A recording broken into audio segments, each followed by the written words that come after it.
Hi, my name is Beth and I'm the sewing pattern designer and blogger at Sew DIY.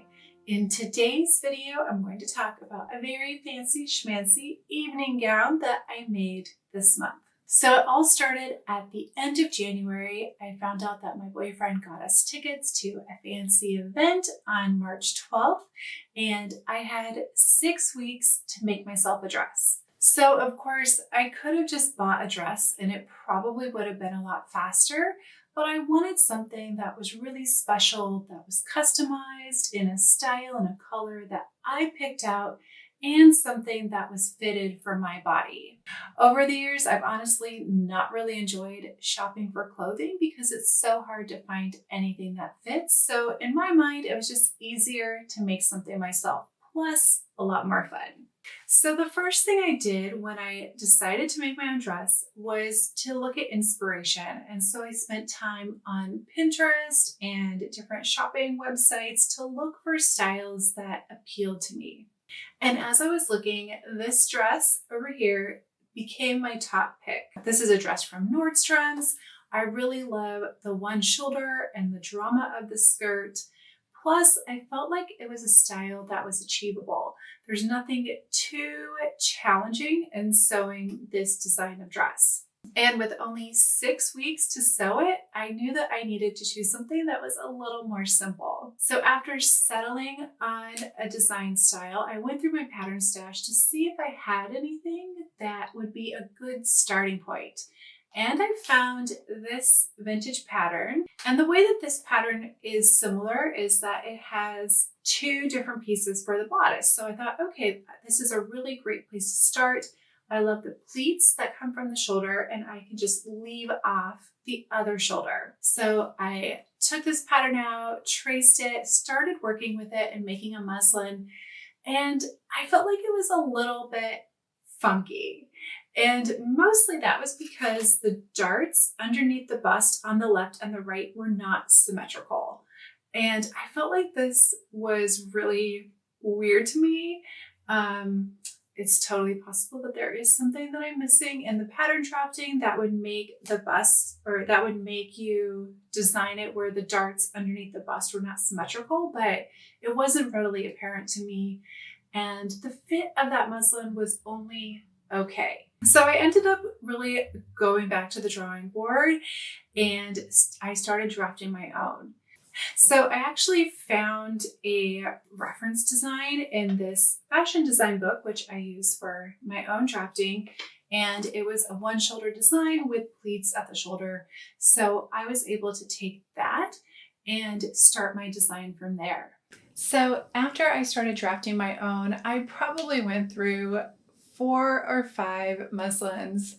And it just was a little bit trickier to fit than I realized. And the way that the bodice is designed, you move some of the fullness from the darts into the shoulder. And so it creates kind of fullness above the bust, which I didn't totally love. And I ended up kind of compensating for by making the darts under the bust bigger and bigger to tuck that in, and even like pulling in the side seams to give a more fitted look. So it was just a little funkier to deal with than I expected, and it might be a style that would just work easier on a smaller bust. I do have one of my sample muslins here, and you can see I took in the center back. I'm taking in a little bit of excess fabric here. You would commonly find excess fabric above the bust if you need a full bust adjustment. So just lots of accommodating for the bust, trying to get as good of a fit as I can. One tip, if you're making a muslin, I recommend basting in a zipper because that's really going to help you test out your fit better. It only takes a couple minutes and it's just really helpful. So as I was going through the muslining process, I was also thinking about what kind of fabric I wanted.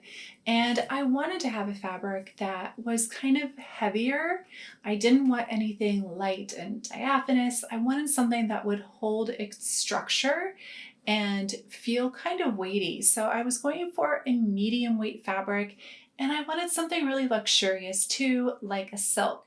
So I was thinking along the lines of a silk dubioni or a silk shantung. I did some searching online and saw a fair number of options out there, but I wasn't totally sure what color I wanted.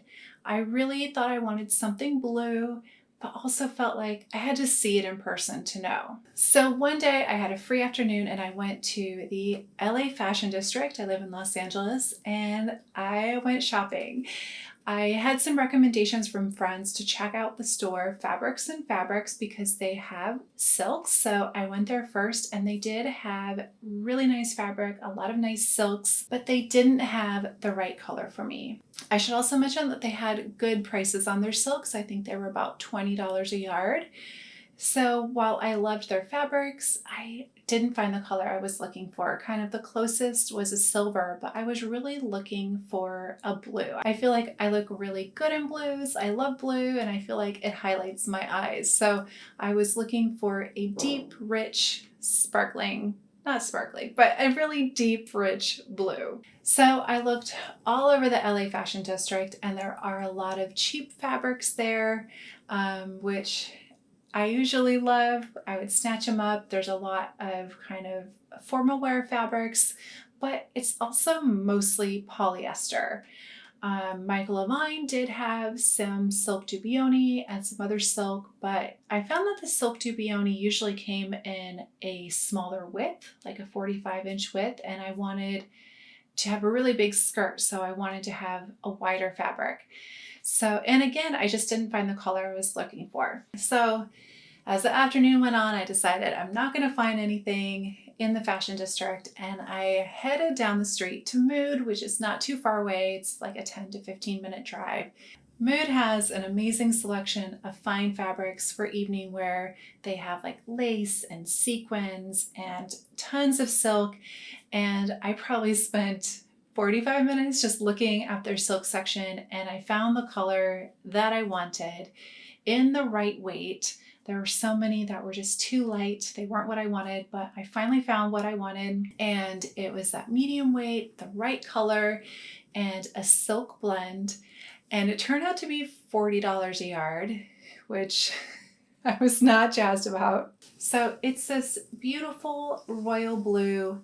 It has a great weight and a little bit of sheen to it, which I am really a fan of. I love that it can catch the light in different ways, but it was more money than I wanted to pay, more money than what I found downtown, but it was the right color. So I went ahead and got it. I also bought an invisible zipper while I was there, and I am ultimately really happy with the fabric. I also lined the dress, so I bought lining fabric, just like a basic lining, and matching thread from Joann's. So after getting my fabric, all my supplies, a gajillion muslins, I felt like I was finally ready to start cutting out my fabric. So the construction of the dress was really pretty simple. There's a front bodice and a back bodice, and then matching for the lining, front and back lining. And then I did 3 panels each for the front skirt and the back skirt. And the idea with that was just to get more fullness. So I did kind of trapezoid shapes that were narrower at the top, bigger at the bottom, and gathers at the waist. So when I first designed the dress, I imagined that the shoulder would be on the right. But then after I cut it out and like started assembling it right sides together, I realized that I had cut it out wrong. And at that point I was like, oh well, no going back. And it really made me realize how hard it is to make something asymmetrical. I just feel like I have to think so hard to figure it out. I don't know why I messed it up. Like after doing so many muslins, I think when I was cutting out the muslins, I just didn't pay attention to like right side, wrong side, or what I was doing. I would like try it on backwards. So, or not, I would try it on inside out. So it didn't really matter. But yeah, that was one thing that I really messed up. I did the same thing with the skirt too. I have a slit in the skirt, like my inspiration image, which helps with walking, and conceptually you get like a little sexy flash of leg. But that one too, I wanted the slit in the skirt to be on the opposite side from the shoulder to like give this, to give kind of this diagonal focal point. But I like switched that up too. So I don't know, I'm gonna like stick with symmetrical designs for the next little while. So besides getting like everything switched up as far as like left and right, the construction did go pretty easily. I think spending so much time muslining really helped. And the hardest part was just putting in the zipper, and that was because of my like semi-shoddy drafting. I hadn't evened out the lengths of the side seams, and then when I went to put in the side zipper, things were not the same length, and I ended up having to like hand baste in my side zipper 3 times, which is kind of ridiculous. But it all worked out. Let's watch a little bit of the making of.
So I ended up getting the dress done about 5 days before the event, and I had a friend come take photos. And after she took the photos and I was looking at the photos, I was like, oh, you know what? I think it could be a little more fitted. I didn't want it to be too tight at the waist when I designed it because I wanted to be comfortable throughout the night. So I tried to get it fitted at the bust and then a little looser at the waist, so I wasn't going to be like sitting and holding my breath and uncomfortable. But once I looked at the photos, I thought, oh, it's just a little too loose.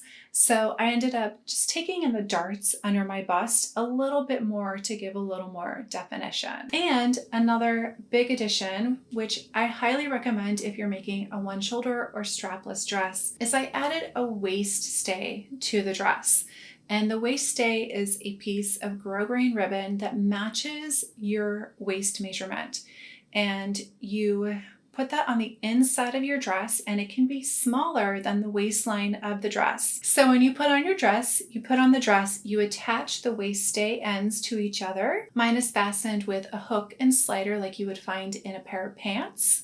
And then after you hook the waist stay, you zip up the dress, and a lot of the weight from the dress is transferred from the shoulder to your waist. So in the photos I took before I put in the waist stay, you might be able to see that the dress is hanging a little bit asymmetrically and the side without a shoulder was drooping. So the waist stay really helped stabilize the dress and hold it up better. One funny thing is that I noticed in pictures from the day of the event that I was getting a bit of a wrinkle above my bust after I put in the waist stay, and I think that's just because the waist stay helped lift the bodice up more. So, I think ultimately it's not perfect, but it really worked out fine. The day before the event, I was done with my dress, I had a little bit of time, and I decided to make myself a matching clutch. This is a pattern that I got on Etsy by a brand called Constructivism, and I like that it has this kind of recessed zipper. And I love the pleats on the front. I felt like that really mirrored the pleats in the shoulder on my dress. This was the perfect size for holding my phone, granola bar, wallet, lipstick, just all the little necessities that you need. And it just matched perfectly. And here's a little behind the scenes of making the clutch.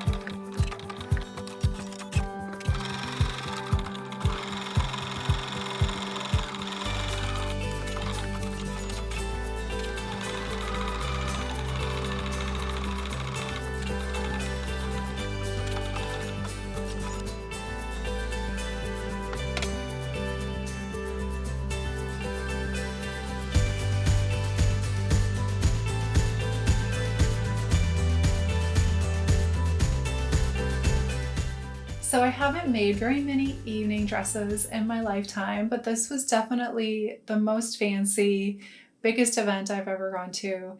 And it was really fun to make my dress. It took a lot more time than I expected, even though I tried to make the whole process more simple by choosing a simpler design. But I was just kind of so picky with getting the fit right and like starting over and over that it kind of took me a while to get there. And if I had to do it over again, I would probably do a totally different design. I don't know if I love the one shoulder design on me, but I love that I chose that design for this event. So not something I'm like gonna run out and do in the future, but a really fun design for this dress. Well, I hope that you enjoyed this video and that you're inspired to make your own evening dress if the occasion arises. If you have any questions, please let me know in the comments. And if you haven't already, make sure to hit the subscribe button down below. Happy sewing!